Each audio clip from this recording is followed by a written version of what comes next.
مفتی صاحب زلفوں کی شرعی حیثیت بیان کریں. بھائی زلفیں رکھنا جائز ہے, بال بڑے رکھنا. دیکھو شریعت میں 3 کیفیتیں, یا تو پوری ٹنڈ کرا کے رکھو, لوگ شعر پڑھیں حسن تیرا اس طرح سالم رہا, سر مڈانے پر بھی تو ظالم رہا. بعض لوگ ٹنڈ پہ اچھے چمکتی ہے ٹنڈ ان کے اوپر. دوسری آپشن یہ ہے کہ بال چھوٹے رکھو لیکن چاروں طرف سے برابر. یہ جو کہیں سے بال چھوٹے, کہیں سے آج کل نئے نئے فیشن آ رہے ہیں بالکل عجیب عجیب قسم کے, یہ صحیح نہیں ہے, نبی صلی اللہ علیہ وسلم نے منع کیا ہے.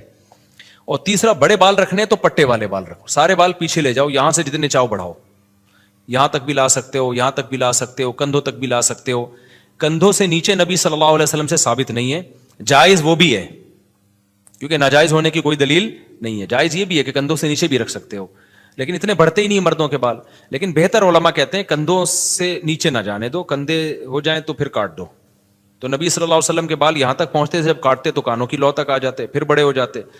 مجھے بڑے بالوں میں ایک فائدہ یہ ہے کہ میں عمرہ کرتا ہوں نا, 1 انچ بال کاٹ لیتا ہوں تو اس میں 10 عمرے اور ہو سکتے ہیں. سمجھ رہے ہیں نا, لوگ کہتے ہیں یہ کیا کاٹے ہیں آپ نے بال, اس میں تو 10 عمرے اور ہو سکتے ہیں. تو میں کہتا ہوں بھائی بڑے بال کا ایک بڑا فائدہ ہے. تو جو جن کے چھوٹے بال ہوتے ہیں ان کو سر مڈانا پڑتا ہے. تو پہلی دفعہ جب ہم نے حج کیا, عمرے کیے, تو سر مڈانے کی سنت زندہ کر لی. اب ہم نے کہا چلو اب قصر بھی جائز ہے. قصر کا مطلب بال کٹوانا. تو آپ بڑے بال رکھ سکتے ہیں, شریعت میں جائز ہے, جتنے چاہیں بڑے رکھیں, لیکن بہتر یہ ہے کہ کندھوں سے زیادہ نیچے نہ جانے دیں. جانے دے تو بھی ٹھیک ہے. اچھا, آج کل لڑکوں نے بالوں میں چٹیا بنائی ہوئی ہوتی ہے پیچھے, اس پہ بھی لوگ اعتراض کر رہے ہوتے ہیں چٹیا بنا کے گھوم رہے ہیں, تو یہ بھی جائز ہے. فقہاء نے صدیوں پہلے مسئلہ لکھا ہے کہ عورت اگر چٹیا بنا کے غسل کرے گی تو غسل ہو جائے گا, چٹیا کھولنے کی ضرورت نہیں ہے. کسی مرد کے بڑے بال ہوں اور اس نے بالوں کو جوڑا بنایا ہوا ہو, تو وہ اگر فرض غسل کرے گا تو اس کو وہ جوڑے کو کھولنا پڑے گا. تو بنانا جائز تھا, تبھی تو علماء نے لکھا نا.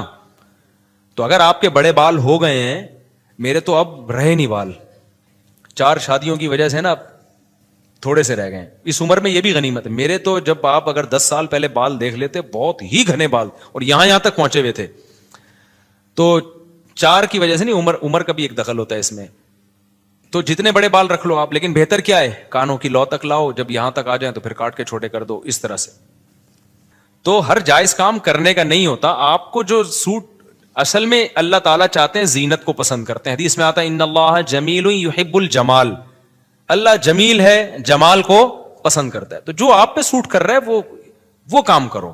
شریعت نے خامخواہ کی پابندیاں نہیں لگائی ہیں. جو آپ کو اچھا لگ رہا ہے وہ کام کرو یار, بس دیکھنے میں اچھے لگو. آپ آڑے ترچھے بال نہ کاٹ دو کہ یہاں سے وہ جو چوہا نہیں ہوتا کانٹوں والا, بال یوں اٹھے ہوئے ہوتے ہیں اور یہاں سے گنجے ہوئے ہوتے ہیں, یہ سب جائز نہیں ہے. تو نارملی جو آپ پہ جو ہلیہ اچھا لگ رہا ہے وہ رکھو بھائی.